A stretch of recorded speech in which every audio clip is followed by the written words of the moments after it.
Time to sit back and check out the RCWR show with Lee Sanders. Get fun, in-depth coverage and analysis from the latest in professional wrestling in AEW, WWE, NWA, Impact Wrestling, or the world of entertainment. From big TV shows to your favorite sports like the NBA or NFL. All things music, movies, and beyond, while trying to make sense of this crazy world we live in.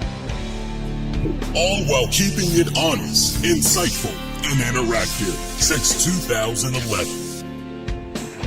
And now your host, live from the nation's capital of Washington, D.C., Lee Sanders.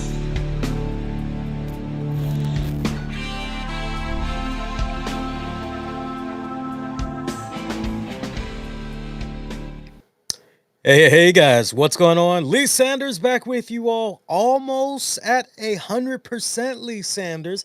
I think it's a lot better than what y'all had experienced Saturday night for that Survivor Series post show. We're coming to you for this Monday night of December 1st, 2025. I can be more energetic than this, but I just fear that I'm going to blow my voice out. And it's so funny because over the weekend, I am a huge, as many of you guys know, I'm a huge Robert Plant, Led Zeppelin fan. So I found myself going down an interesting rabbit hole where it dawned on me I never saw the Live Aid Led Zeppelin reunion from 1985 that saw John Paul Jones, Jimmy Page, Robert Plant. They all reunited, and it was pretty much dubbed under Led Zeppelin.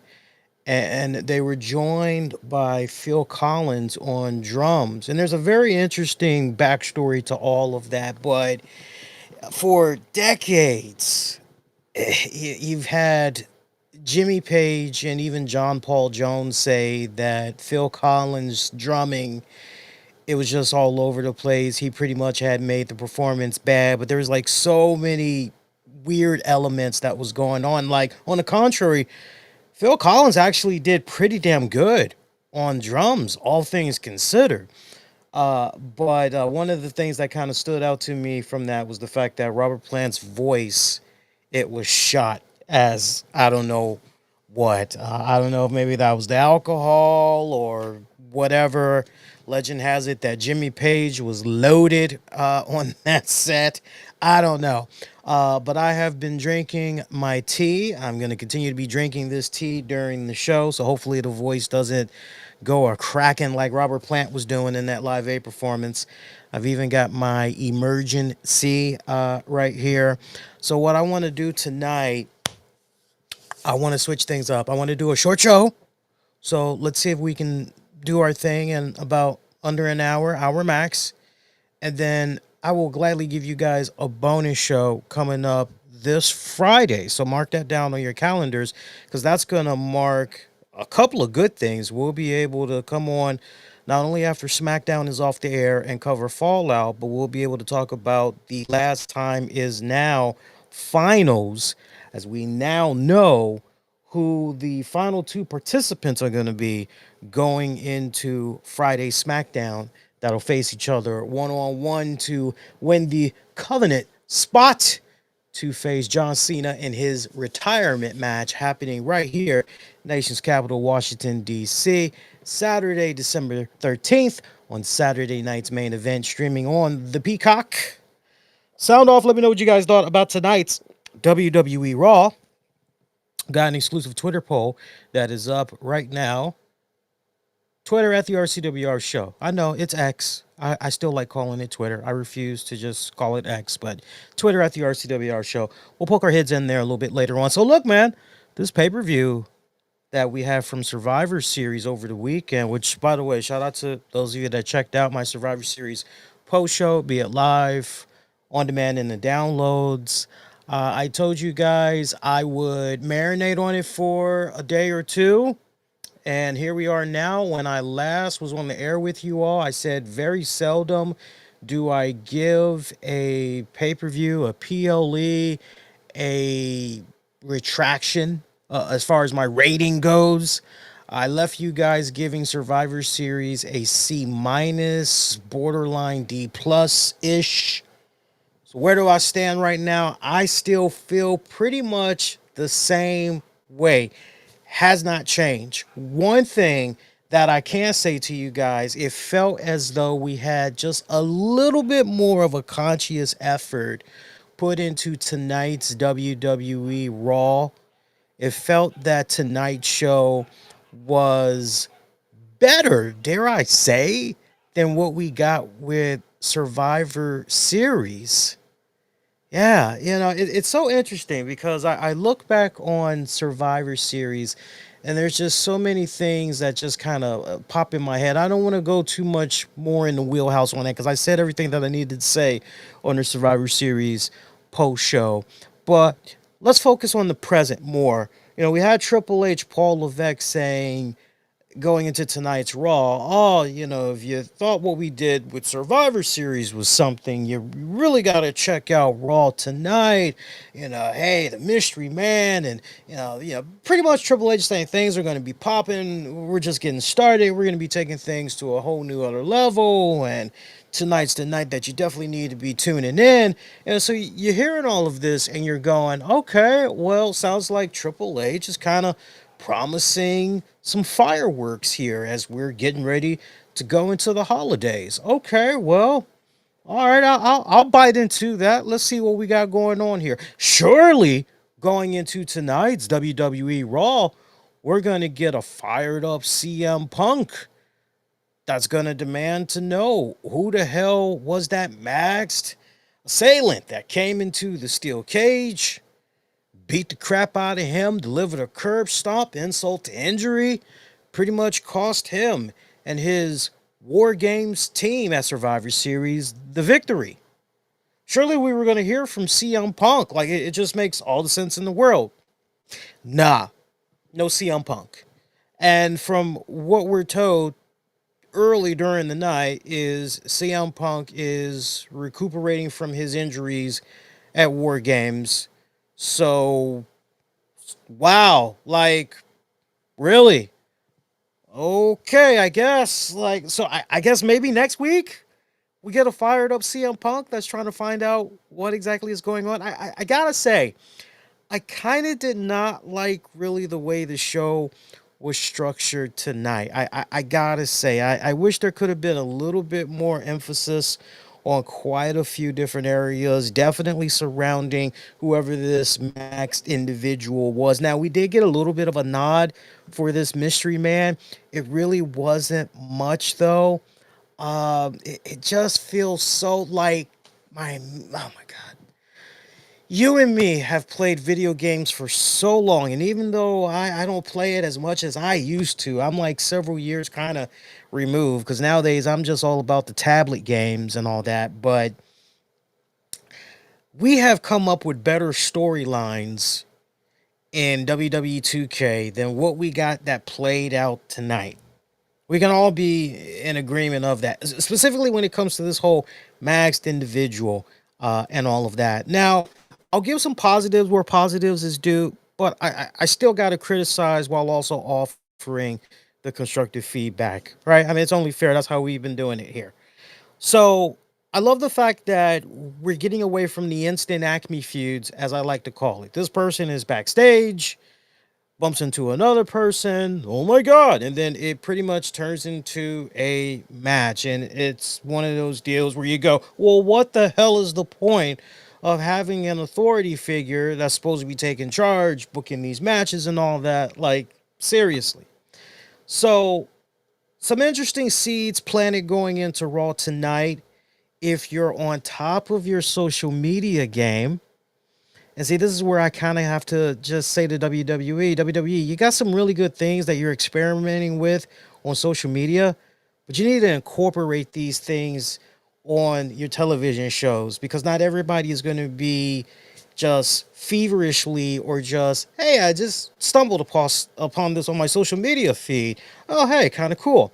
So, Adam Pearce, he posts on social media that, and he's self-recording himself, that he's been advised by legal counsel to record his conversation that he's getting ready to have with Becky Lynch. Becky Lynch is another one that was not there tonight. There was a lot of people from Survivor Series that were absent. Some of the usual suspects, but then there were some where you go, "Hey, nice to see that you're here and everything." But anyway, so Pierce is recording his phone conversation with Becky Lynch. We don't hear her, but we hear Pierce going, "Hey, I saw your video online." And she just had like this whole list of demands. It's pretty good stuff. Go check out what she posted and everything. And so he tells her, "Yo, just a heads up, this conversation, it is being recorded per legal counsel. Just FYI, I just want to let you know that." And so she's continuing to interrupt him, and he's like, "Yeah, I hear you, but do you hear what I'm saying? You hear where I'm coming from? Okay, right. Hey, like, I just want to know, like, I got a serious question for you. Mental illness, does it run in your family?" And she hangs up on him. I thought that was pretty damn hilarious, that it just ended on such a cliffhanger like that. And you kind of get why Adam Pearce is asking that question, because some of the erratic behavior that we've been seeing from Becky Lynch the past several weeks and everything, right? One of those type of deals. So it's like little stuff like that. I would love if they could somehow incorporate into the TV show, even if you feel that it's not really worth our time to show these several seconds of, just to at least do a quick verbal mention, just to kind of, and something as simple as the color commentator saying, "Hey, there's our Raw GM, Adam Pearce. Boy, he's had a pretty busy weekend. He wasn't exactly off." Yeah, yeah. Did you see that stuff that happened between him and Becky Lynch? For you folks that don't know what we're talking about, make sure you hop on the social media there. Yeah, yeah, it's an eye opener, right? Or it's got people talking, or something along those lines. That way, people can kind of get the gist of what's going on, essentially. But we kick off the show with Rhea Ripley, Io Sky. They're celebrating over their victory from WarGames. Now that the dust has settled, they want to get back to business. They pretty much want to take on the Kabuki Warriors for the women's tag titles. We get a surprise appearance by Alexa Bliss and Charlotte Flair.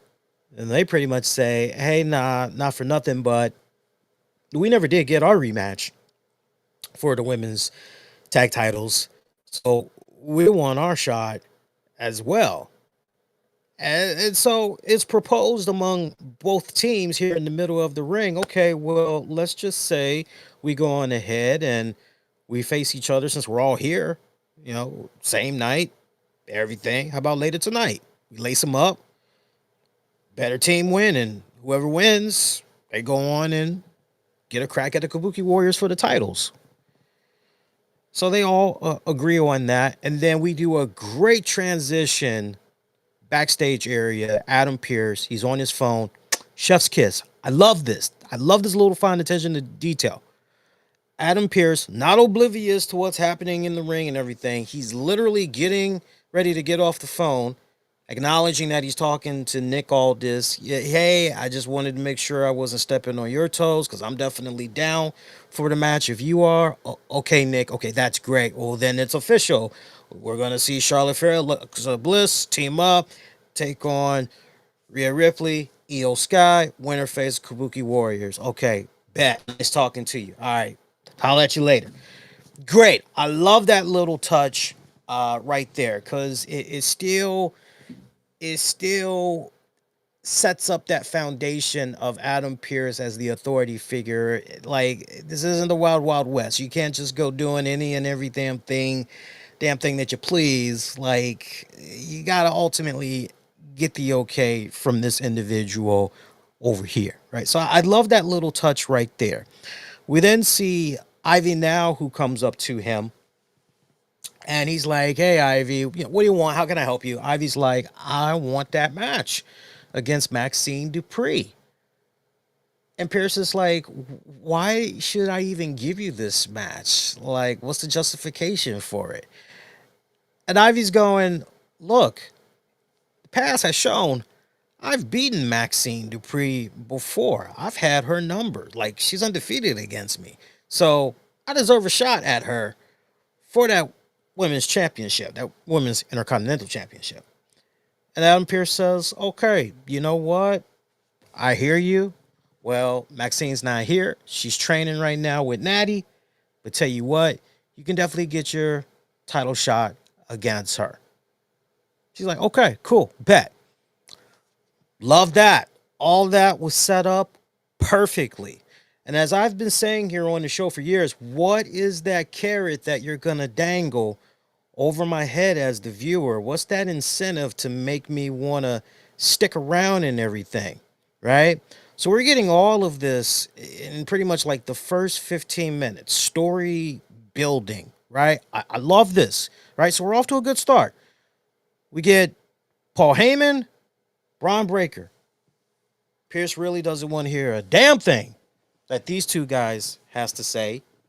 Accuses Paul Heyman of interference with his maxed mystery man. Paul Heyman says, yo, guilty of a lot of things, but what happened with the mystery man at Survivor Series had nothing to do with me, wasn't my guy. I don't know nothing about that. Pierce isn't really so sure, but Heyman continues to stand his ground. Not me, not my doing. That guy, whoever it was, acting on their own volition. Not why me and Bron Breakker are here. Pierce trying to figure out what exactly is up here. Heyman lays it out for him. Bron Breakker pinned the World Heavyweight Champion in CM Punk at Survivor Series. So as a result of that, they need to talk about Bron Breakker's future. To which they go inside Adam Pierce's locker room for a closed discussion. All right, so we got a nice little cliffhanger right there. Wonder what the hell that is about. Okay, and if Paul Heyman did not sign off on the mystery man, and then we're told pretty much at the top, hey, Seth Rollins was seen Survivor Series weekend walking around without a sling around his arm. So surely it had to be him. Like, you know, what's going on here? So we got all this stuff that is the carrot right now. Okay. So, I mean, opened up pretty strong. Yeah, maybe I need to stick around, right? You're a casual viewer. You're flipping the channels. Maybe I need to stick around and see how this is going to kind of play itself out and all that. Okay, good stuff. By the way, we were talking about Maxine Dupree. I did love the touch of, I'm trying to think what type of filter did they use, because it was kind of like a black and white, maybe a Sephora for you editor lovers out there. You can help me and everybody else out. My God, my wife is just now texting me. You called like a long time ago, but I'm doing the show now. Hang on here. Hang on here. Long time ago. Doing show now. All right, we'll just send her that, and hopefully that won't. Let me just disconnect that so you guys won't hear another ding. Sorry about that, guys. Wifey's just now getting in a little bit late from work. Hopefully I'll be able to catch up with her before she's off to bed. Where were we? We were talking about, yeah. There was footage of Maxine Dupree training at the dungeon, or at least training with Natty. And they used some type of black and white, maybe like a Sephora type filter. I love the transition scenes they were setting up there as Dupree was training and all that, and how you could hear the voice of Natalia. Her voice is just so distinct, but you're not seeing her. And I love how they pretty much were kind of teasing, showing you Natty. They were using interesting fuzzy filters and all that. And then finally, when you did see Natalia, she's kind of looking over her shoulder. I mean, she is giving Maxine like the ultimate brutal punishment and training. And Natty is just again. And it looks like at one point, Maxine just reaches her breaking point, and Natty just goes, "Yeah, I'm done with you. Get out of my ring." And Maxine's like, "No, again." And finally, we see Natty. She looks over her shoulder, and she has this devious smile that comes on her face. And and they do this great stinger transition, kind of like almost similar to what would happen when a Firefly Funhouse would end, and it get kind of a little chaotic there at the end as they cut out. They kind of did a little something similar of that with the editing. Great stuff for me as a media production guy. Like I love those little types of things. So you got to forgive me if I just kind of spasmed out on all that. But no, I love that type of stuff. That stuff was actually good. Let's talk about some of the matches. We'll mix in a little bit more of some of the beginnings of what they did and laying down the foundation for sticking around for the rest of the night. Off the break, we got our last time is now semi-final tournament between Jey Uso and LA Knight. Remember what I had said from the Survivor Series post show, particularly when it came to Jey Uso doing the whole yeet. Remember that? I said to you guys, he resumed the yeeting as CM Punk and Cody Rhodes are just kind of looking on baffled. And and I said on the post show, I said at that moment right there, that alone should have had the guys lose the damn team. They should just lose by default because of that little silliness or whatever. So no, we didn't get a Jey Uso repeating that tonight midway in his match against LA Knight, although I was eagerly anticipating it and all that. But I just kind of chuckled as I saw Jey Uso out here tonight. I'm going, so wait, like I'm supposed to expect Jey Uso to win this after what had went down at Survivor Series? I'm like, I don't know.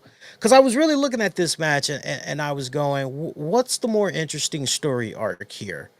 Jey Uso coming up short yet again and essentially hitting his breaking point, like just a mental breakdown, right?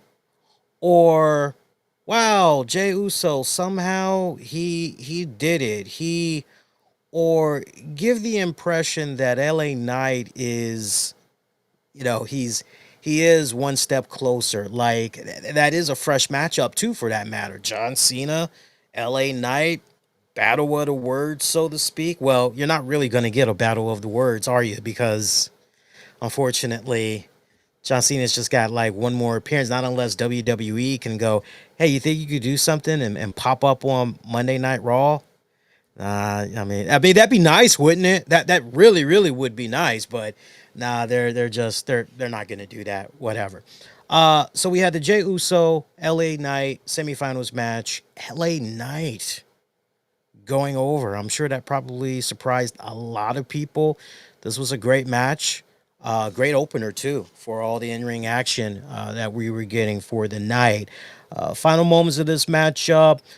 Jey Uso connecting with a super kick, climbing up to the top turnbuckle, looking for the Uso splash, which connected, went in for the pin, hit the one, hit the two. LA Knight somehow kicks out, but then at the same time reverses the pin attempt and turns it into a schoolboy cradle. Did not grab a handful of tights or none of that. He didn't cheat. Just hooked Jey Uso's leg really, really good. Got the 3 count. And that pretty much was it. LA Knight advances to the finals for the last time is now tournament this Friday on SmackDown. Jey Uso afterwards can't believe what happened. Is really beating himself up. Starts destroying the Prime table because why not? It's just pretty livid. Loosens up some steel steps, tossing those bad boys around. Just a pissed off Jey Uso. If this is what you were hoping to see, you loved what you saw tonight from Jey Uso. Later on, Jackie Redmond tried catching up with Jay to get his thoughts, and if I remember right, I believe she also had asked about the two participants that were in the finals because this was much later on. We'll get to the second last time is now match in a hot second. But Jay, his headspace, he pretty much was like, I don't care about none of that right now. None of those men matter. I got all these voices that's in my head right now. And, the one voice that's really dominating right now, Roman is right. And I want to pull his exact quote here because I had scribbled this down when he mentioned it. He said, Roman said them titles look best on his shoulders. And he said, I'm starting to agree with that. Yeah, maybe they are looking best on his shoulders, just not mine. So here is that self-doubt that is creeping in yet again. And I love this psychological collapse, this mental collapse of Jey Uso here, right? I mean, time and time again, we have seen this guy essentially come up short, right?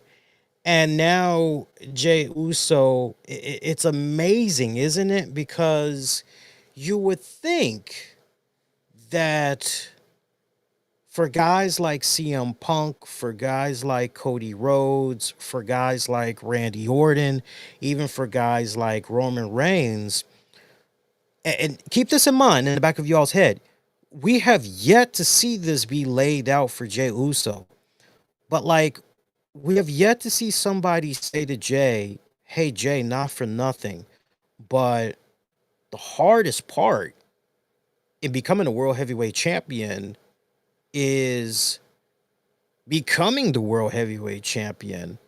And the hardest part is maintaining that status as champion. But yo, once you've had that taste, once you've been to the mountaintop, make no mistake about it, it's much harder. It's much difficult to reach that mountaintop again. Like, dude, you don't think we all had faced our fair share of challenges? You don't think we've been where you are? Right? And so it's nice seeing Jey Uso just unravel in his emotions, right? Because he's tasted that championship, right? And now it's kind of one of those, okay, Jay, well, you've had that taste. Yes, the odds have not been in your favor time and time and time and time again. Okay, so do you let Roman Reigns' voice, like, do you, or do you just go the hell with that and it is what it is? You just go, look, if it means I got to work twice as hard the next go round, if it means like, how much are you willing to sacrifice in order to get to that dance again?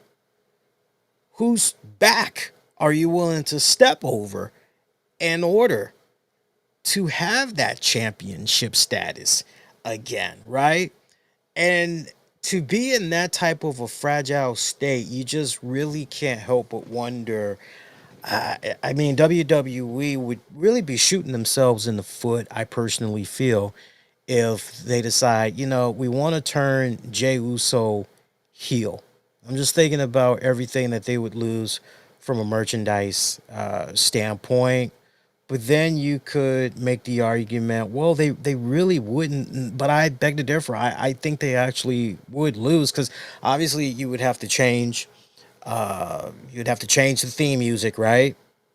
No more yeeting, right? And like, do you really want to take that away from I mean, the guy is like so super fucking over right now. Do you really want to take that away in favor of, and then let's say you do turn Jey Uso heel, like if you're WWE, how far along have you really mapped this out? Like what is the end game here? That you see, going about. It just really kind of makes you wonder, and I can't help but ponder the idea with this fragile state of mind he's in. If it's just a matter of time before someone like a Paul Heyman maybe kind of comes over to him, and I mean, he's already close to the edge. Now you just need that little whisper in the form of Paul Heyman. Is that going to be enough to pretty much push Jay over? Or is Jay already there? Right?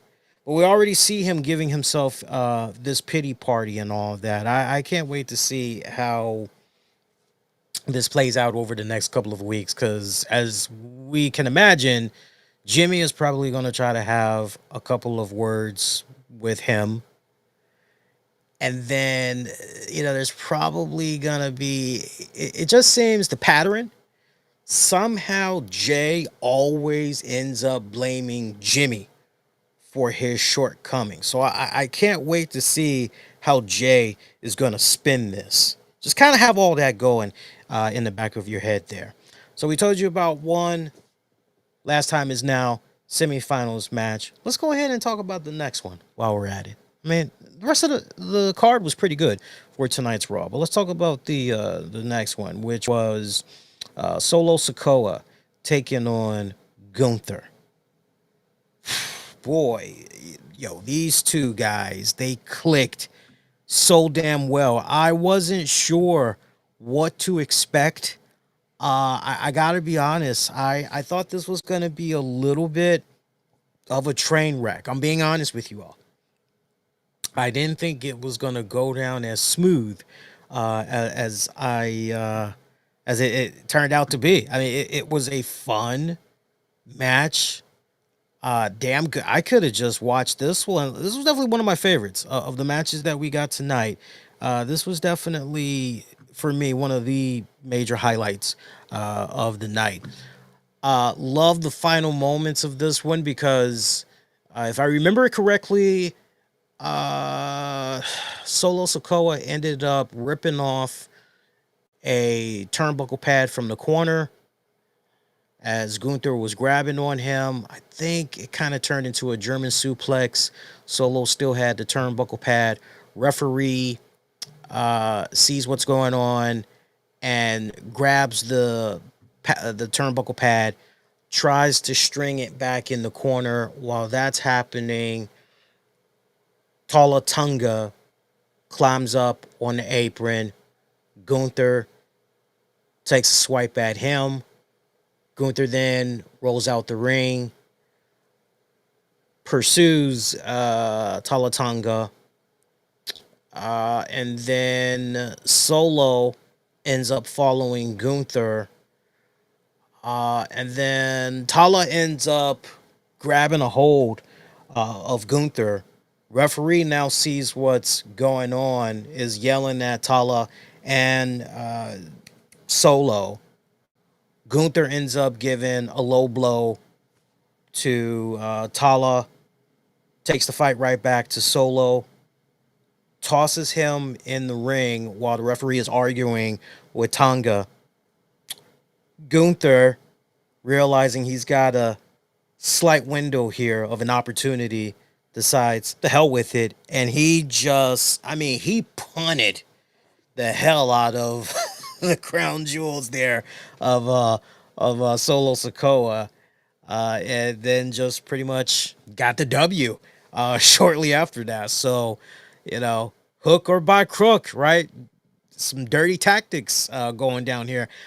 I couldn't think of a better finish to this match with these two, mischievous characters, right? Doing whatever is necessary by any means necessary, getting the job done and advancing.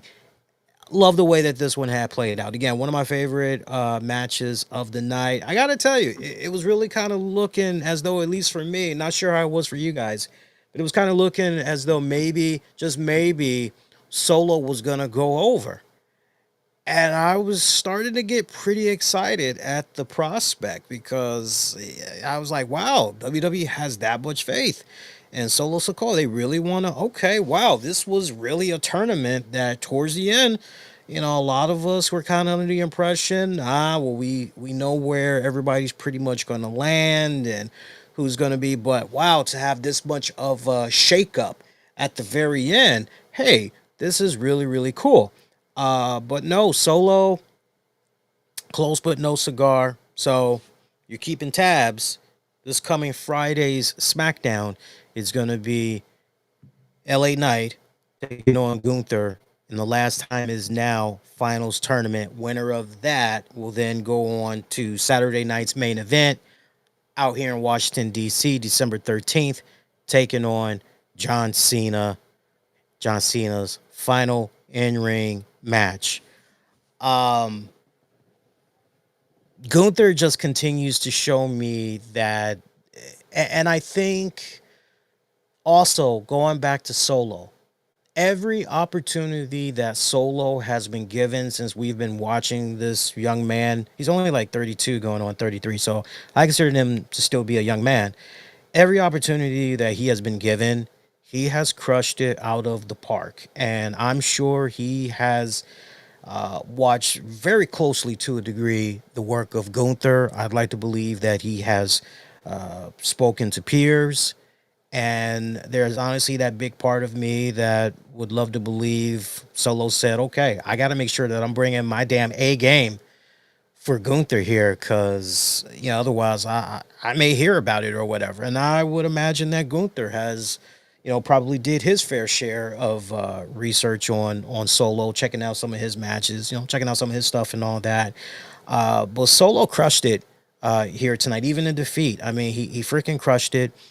Nothing. If you're a Solo Sikoa fan, you're looking at Solo and you're nodding your head. You're going, young man's coming along. Yeah, he's definitely continuing to cement his placement.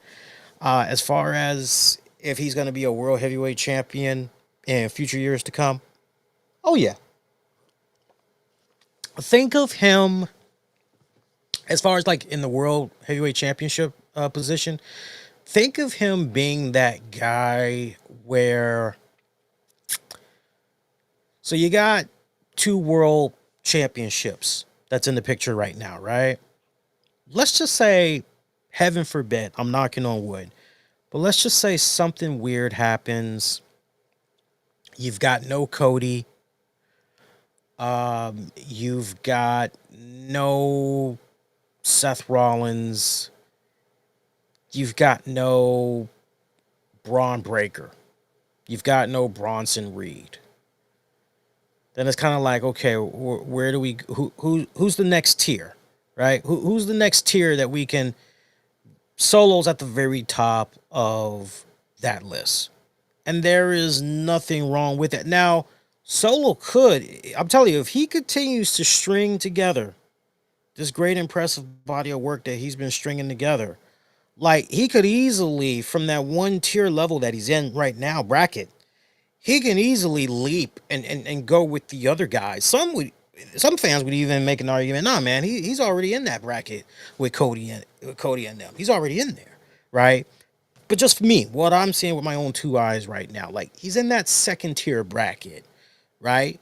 And he could easily get a world championship. Like there doesn't need to be a situation where these other guys got to get hurt or they're sidelined or in order for him to, it could just be tag, you're it. And Solo can, but I like what I'm seeing of him. Gunther continues to string together the classics. Gunther made Solo look damn good.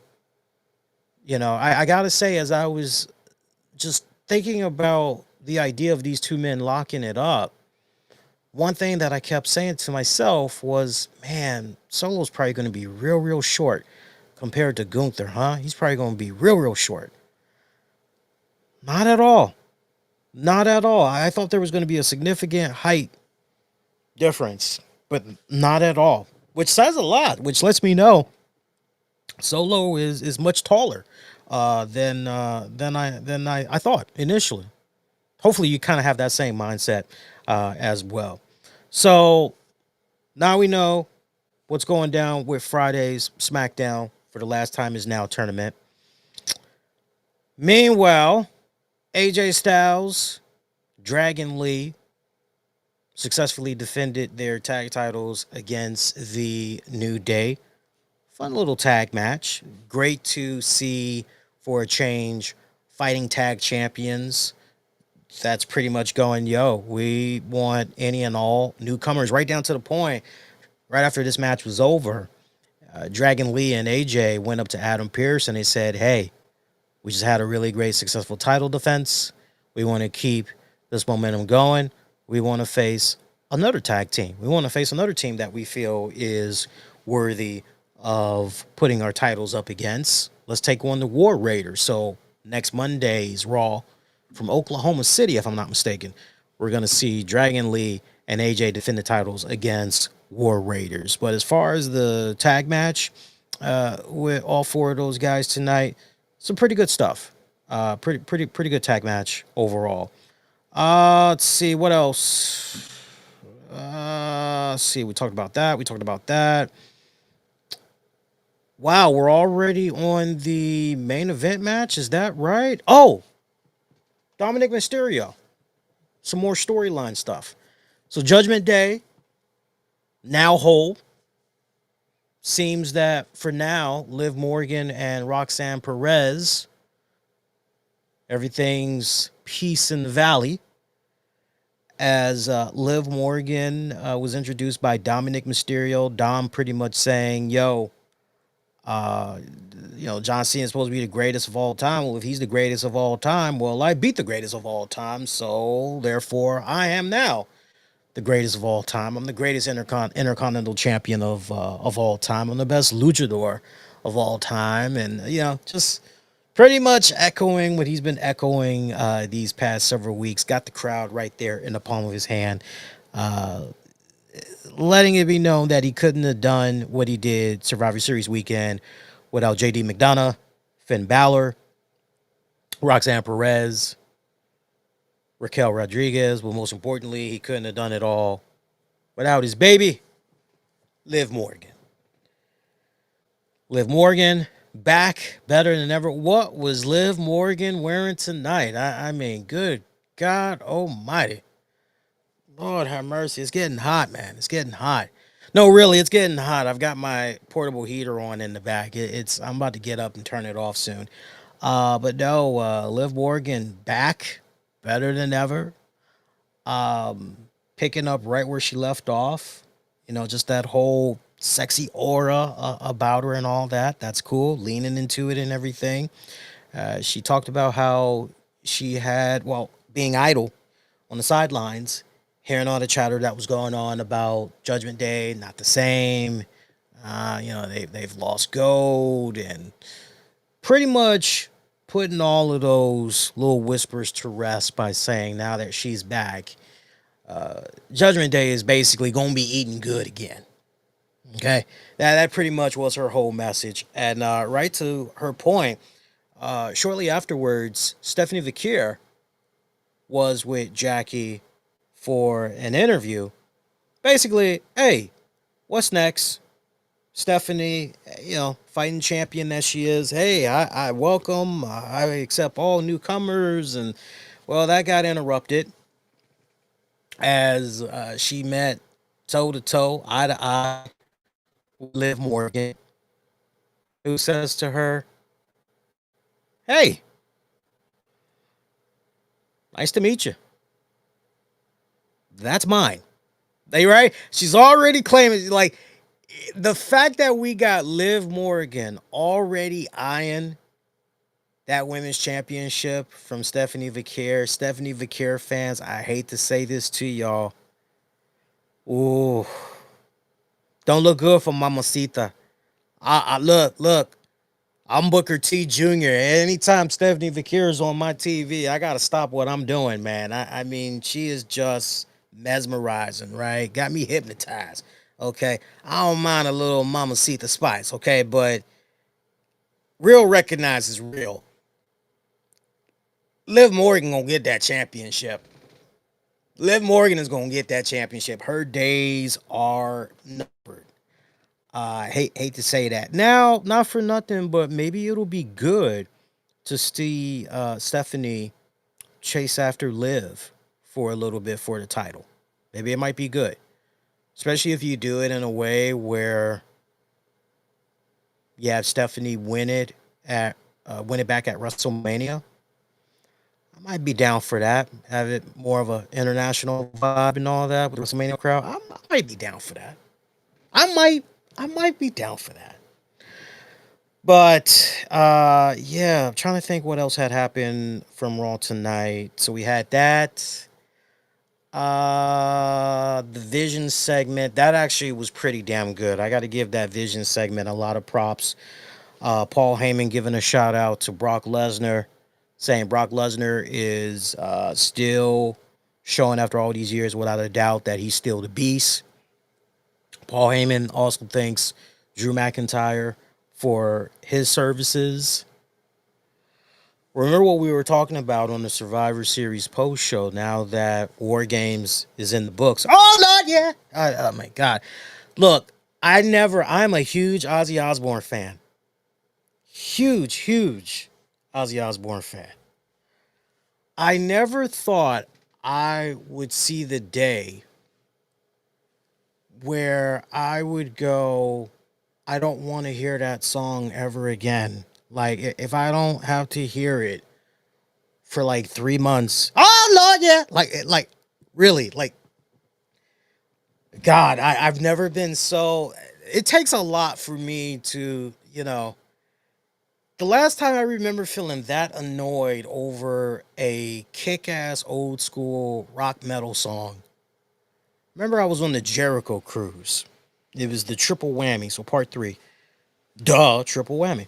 Um, Years back, and anybody that was on this cruise, they'll tell you most of the music that was playing throughout, unless you went to go see one of the featured bands that was performing on the Jericho cruise, like on the PA systems, you would hear uh, ACDC. There'd be like a constant rotation of ACDC songs.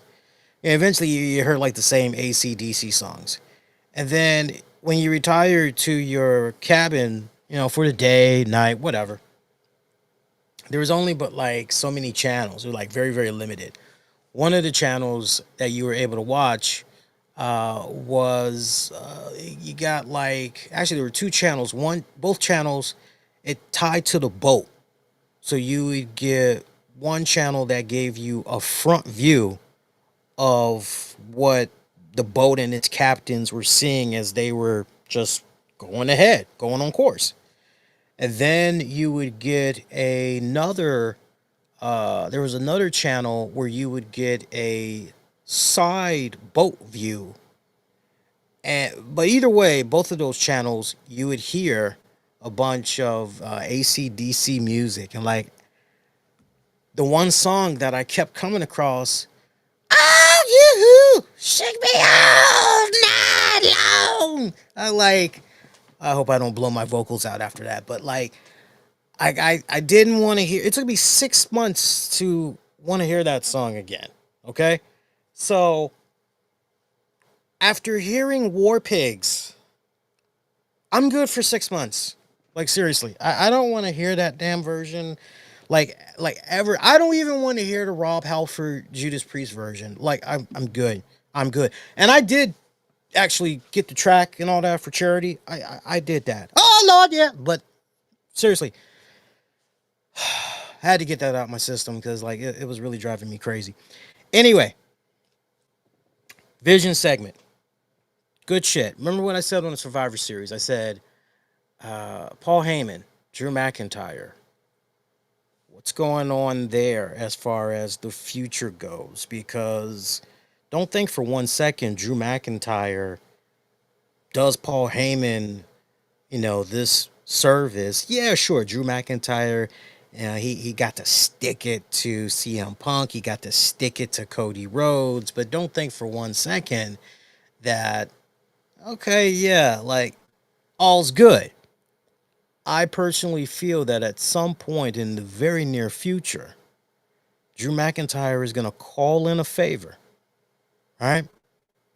And I think part of that favor is going to be, okay, I've seen what you've done with Roman Reigns, seen what you've done with Brock Lesnar.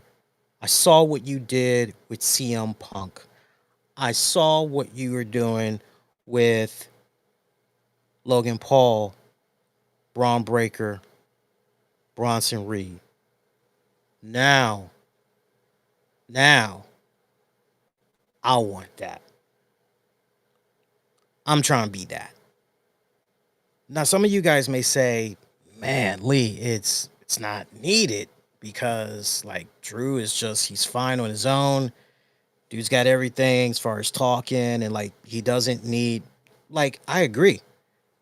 I agree.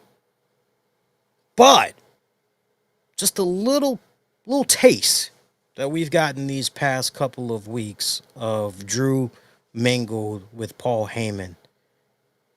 Devilishly, they just fit so goddamn well together. I mean, it's peanut butter and jelly. It's a perfect combination.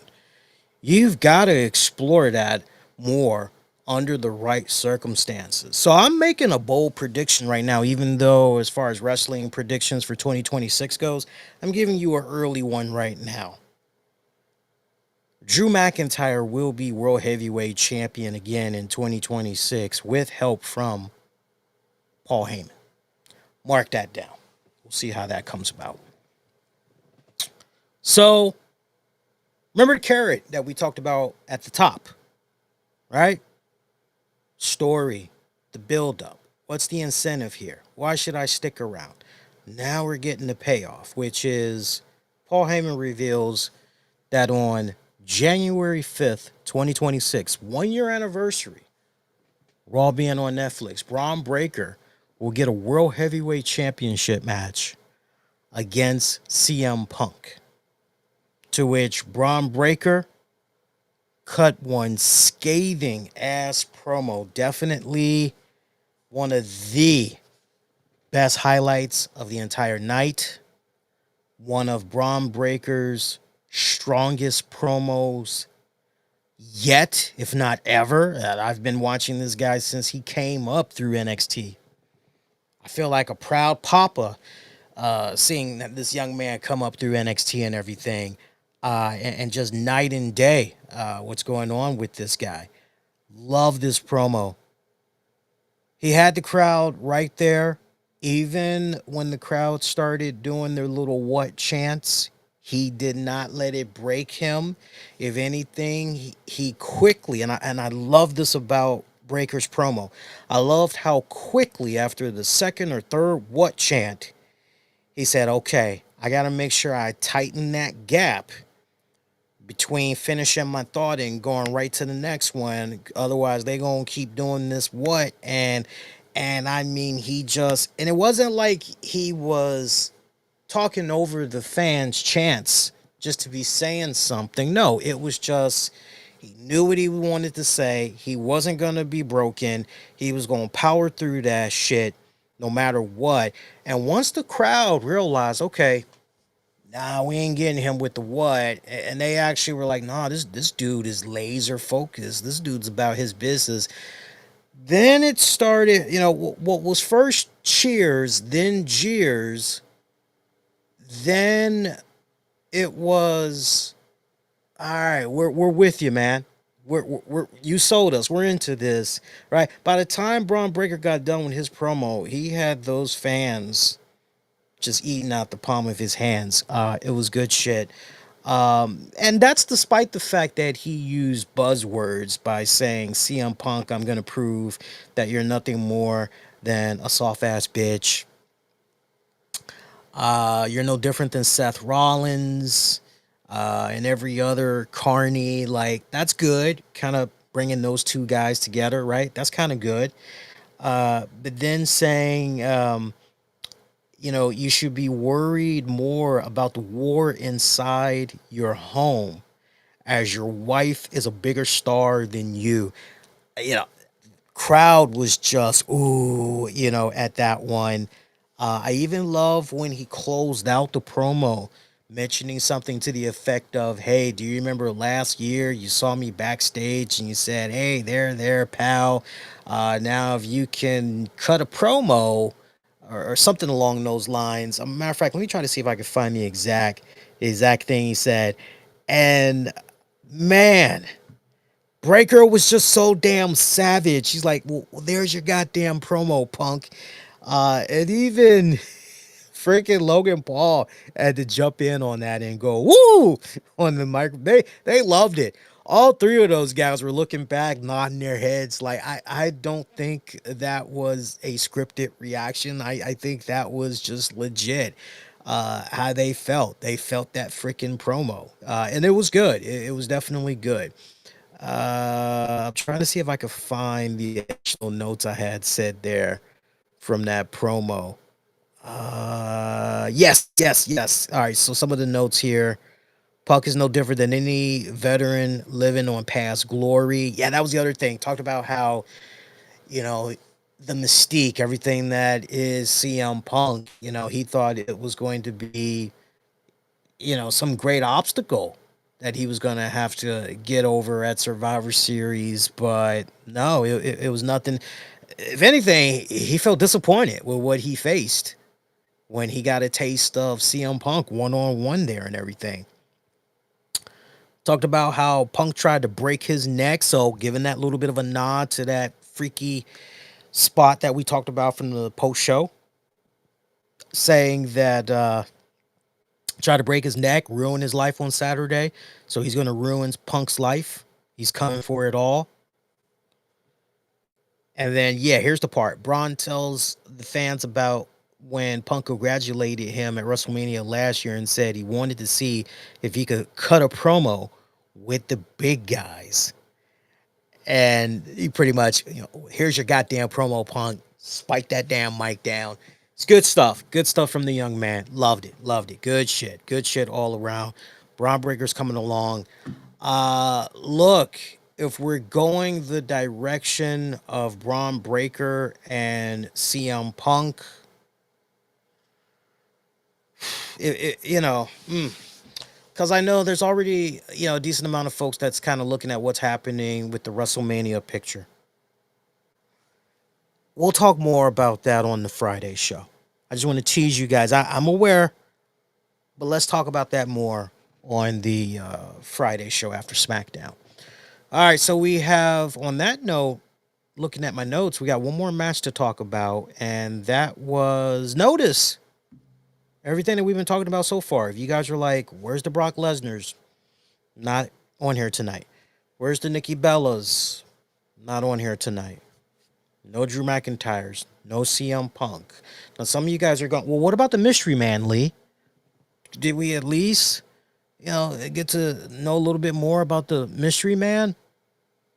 No. So Adam Pearce, and this is just so, it's kind of illogical, but yeah, I didn't like it. So of all the resources that's available at Adam Pearce's disposal, he goes to one of the referees and he says, "Look, keep your head to the ground.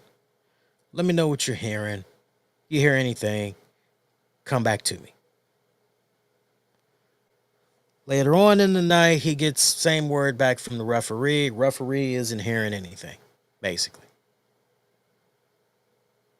It's like, wow, that's a big fat nothing burger. You would have just did better going on a damn Google search. I mean, seriously, trying to figure out your family tree, like seriously, you don't really need a ancestry kit for that. Not unless you just there's no footprint.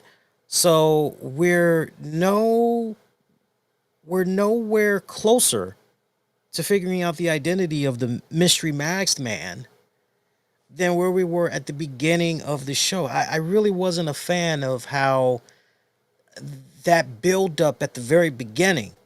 Hey, you got to stick around because, yeah, the mystery man, I really didn't like how all of that had played out. What I wish would have happened, and maybe they can kind of fine tune this over the next couple of weeks, is the way they should have done it for tonight.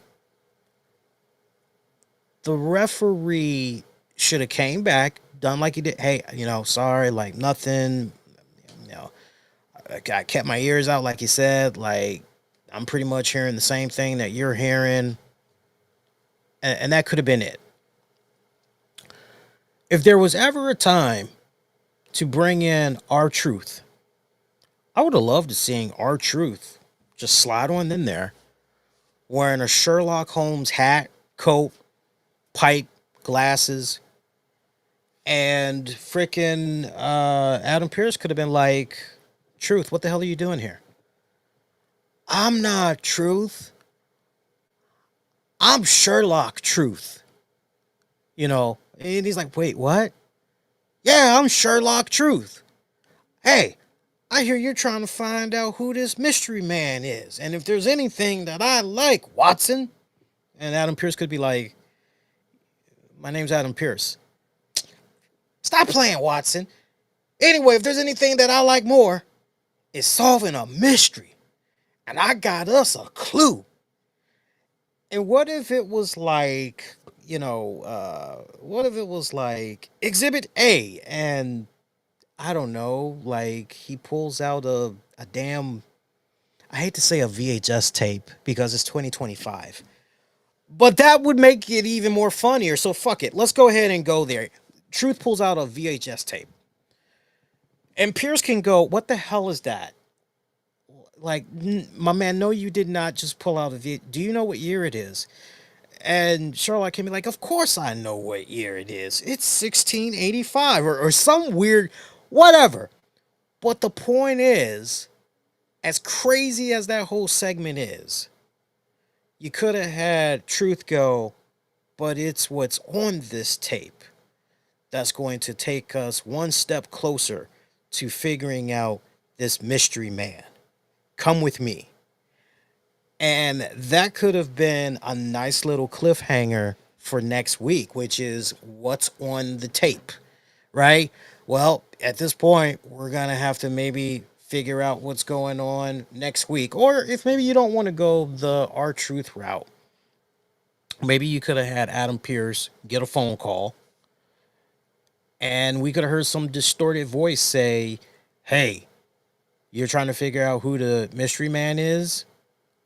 Well, you're going to be in Oklahoma City next Monday, right? Okay, well, I'll see you there because I may have a lead for you. There's your extra little incentive for, okay, the mystery continues to unravel, right? But here's something that I do want to follow up on from the mystery man. We were focused so much on, look at how this person is able to climb the cage and, they're doing it too well. Hey, that's got to be this person. That's got to be that person. Well, maybe here's the best thing. Here's the best thing. The mystery person can be anybody. Anybody. So the hell with how well they moved up that steel cage over the weekend. If in fact everything is ultimately going to set up a Chris Jericho return, perfect. But this little mystery man can run as long as WWE needs it to run until they can figure out whatever they're trying to figure out, if it hasn't already been figured out. I really kind of have the impression that, and we'll talk about it more on Friday's show, I don't think it's Austin Theory anymore. I know, I think it was Jafar that was on our post show last night. He mentioned the name. Well, what about Austin Theory? I like the idea. I do. But man, you got to have a really, really damn big payoff. I mean, it's got to be a huge payoff for somebody to do that to CM Punk, and then you just reveal it to be Austin Theory. That's going to fall just a little bit flat, I think, with a lot of fans. No, this has to be the way you're designing this. This has to be somebody maybe from CM Punk's past. It just kind of feels that way, right? We'll talk about it more on Friday, but just kind of have that going in the back of your head. Main event match: Io Sky, Rhea Ripley taking on Charlotte Flair, Alexa Bliss. Winners of this get to face the Kabuki Warriors for the women's tag titles. Fun little match for what it was worth. Great way to close out the show. We didn't get a decisive set of winners as the Kabuki Warriors came in there, stomping a mud hole in all the girls at the very end. We did see Lyra Valkyria and Bailey come out. It's kind of nice how they were intertwined into the whole Kabuki Warriors, because leading up to this main event match, Lyra and Bailey were chatting it up backstage when Asuka and Kari Sane came up to Bailey. Kari was pretty pissed off over the fact that Bailey was not part of the War Games team, and she said, "Yo, if you would have swallowed your pride and you would have been part of our team, we would have won." And Bailey begged to differ, and her whole thing was, I don't really care for that. I don't really want none of that. I'm not interested in whatever you got going on. And Asuka says, well, you know, we're holding gold. What do you have? You got nothing. And it was kind of one of those food for thought kind of moments that she called Bailey a loser and everything.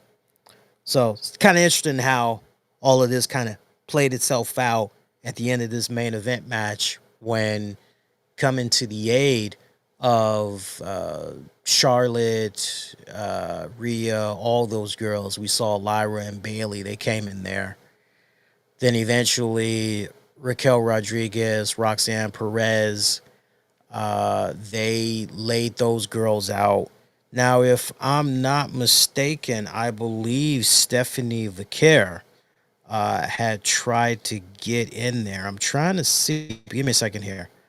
Because if Stephanie Vicaire was not involved in that final segment, WWE kind of dropped the ball a little bit considering what they had showed earlier in the night.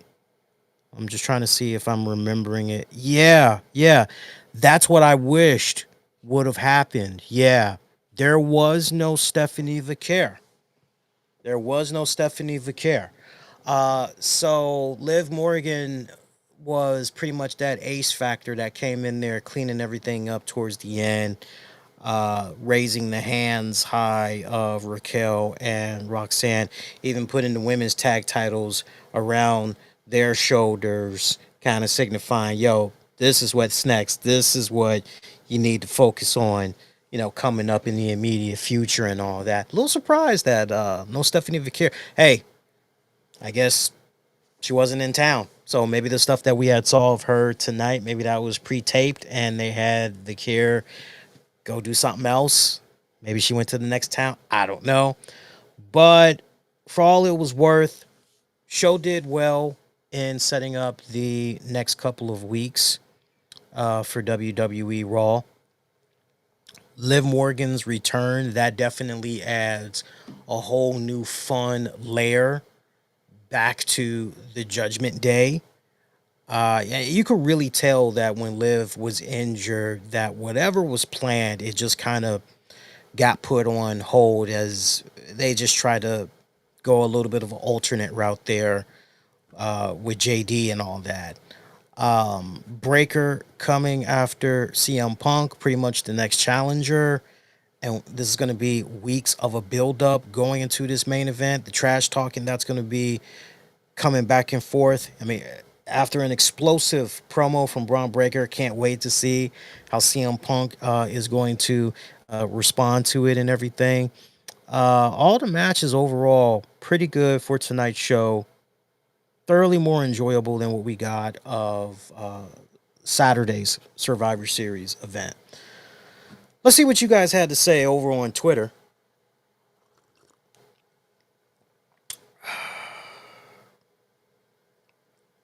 Twitter at the RCWR show, looking at the polling results. I had to take a nice, good, mighty sip of my tea after that.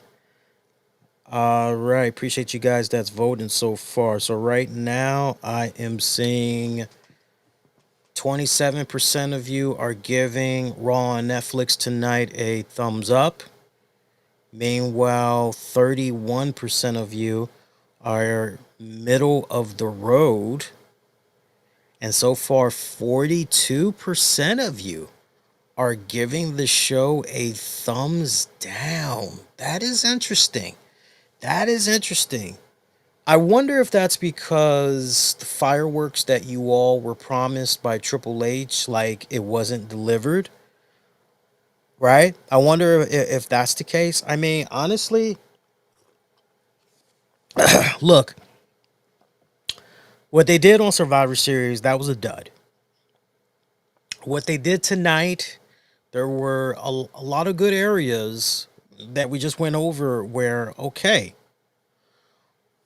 But what WWE's biggest problem is they don't like the good ideas that they have that they show that, okay, we did kind of put some thought here.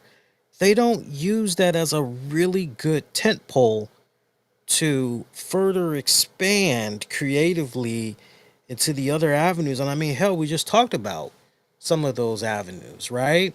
So I can kind of understand why some people that voted the way that they did, why they might go, yeah, no, this was kind of, but no, like realistically, like if I'm being totally candid, for that casual WWE fan or that casual wrestling fan, tonight was like legit a better improvement.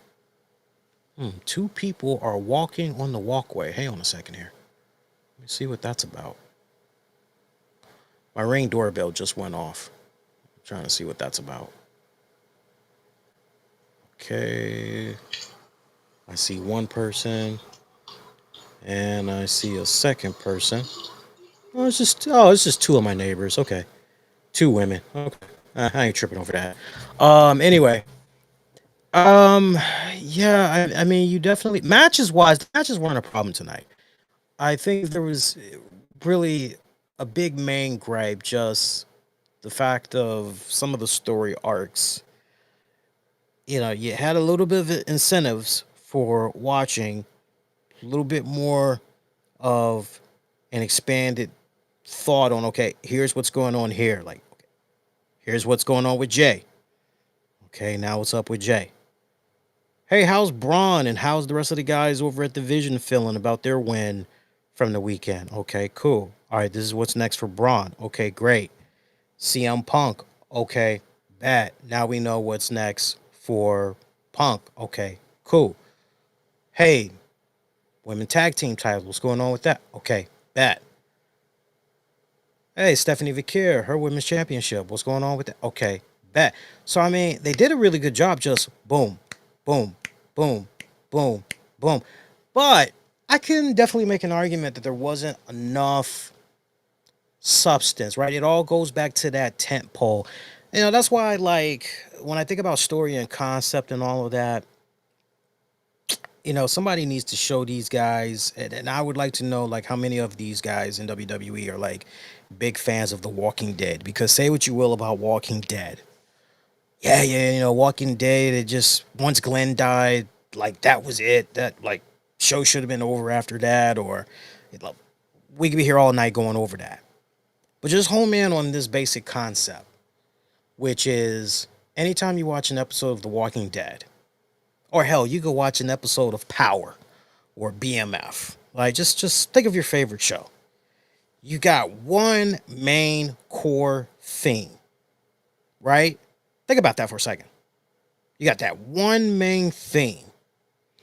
And somehow in that one main theme, you got these sub themes that are feeding into that main theme. And some of those sub themes gets addressed while trying to tackle the main theme, while also at the same time creating new unraveling mysteries of new sub themes, right? And it just seems, for the love of me, WWE, at least under this Triple H Paul Levesque era, it just seems like they've been kind of struggling a bit. And, you know, you just kind of feel that right now, the more time that progresses, the more potentially Triple H, Paul Levesque, and crew are going to be exposed. Kind of sets up an interesting poll that we have had up the past couple of days over on the YouTube channel at the RCWR show. If you haven't cast your vote on it right now, go cast your vote, because we're going to talk about that poll, and we're going to talk about the Jericho poll that we have up on the YouTube channel as well. So, for those of you that have not voted on what you thought about Survivor Series, go check out the YouTube poll. Click on the post section. You'll see that poll. And then our Jericho poll is right up under that. If you still want to cast a vote on there, you can do that too. I'm going to talk about you all's polling results because it ties into everything that we just laid out so beautifully. We'll talk about all that more on Friday's RCWR show, which will be on December 5th, 2025, after SmackDown goes off the air. Hey, before we get ready to dip, I do want to take this time out and thank some of our show sponsors, because without them, content like what you're checking out right now would not be made possible. I gotta say, my voice has held up pretty good.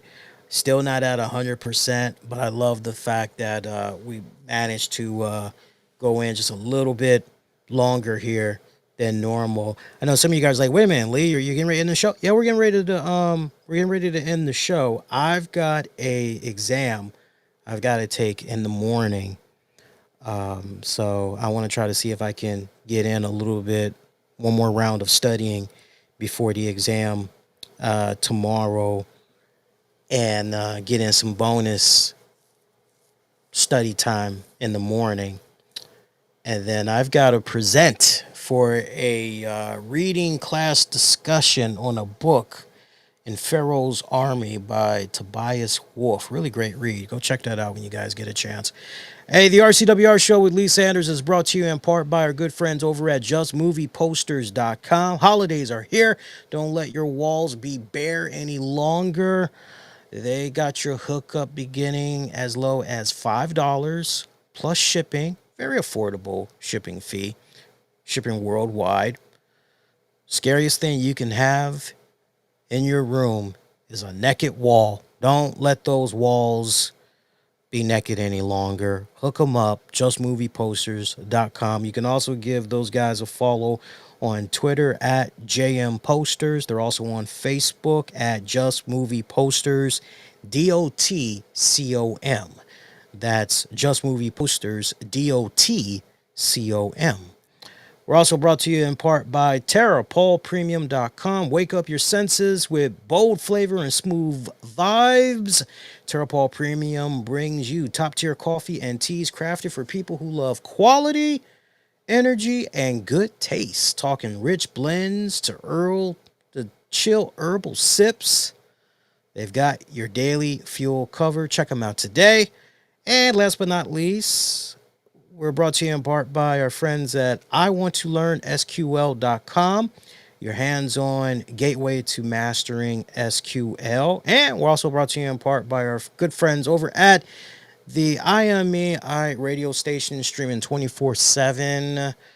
Think of it as a world tour for your ears. Vibe in.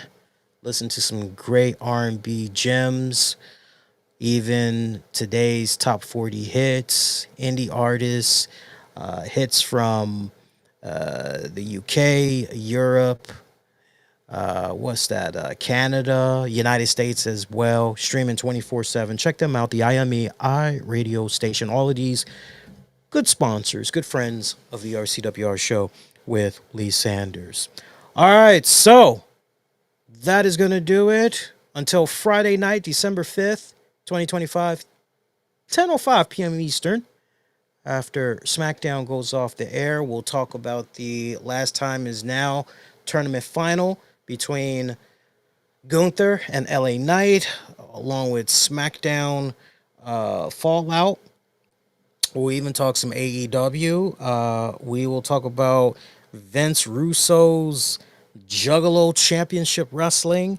We will go all over the place. We even talk TNA. We're gonna go all over the place on that show, my pretty babies. So make sure you tune in for that. If you enjoyed this episode, make sure you give it a like, favorite, all that. Feel free to follow me as well, especially you guys that's maybe checking this out via Twitter. Feel free to make sure you're giving me a follow and say hello. I'll make sure I say hello back.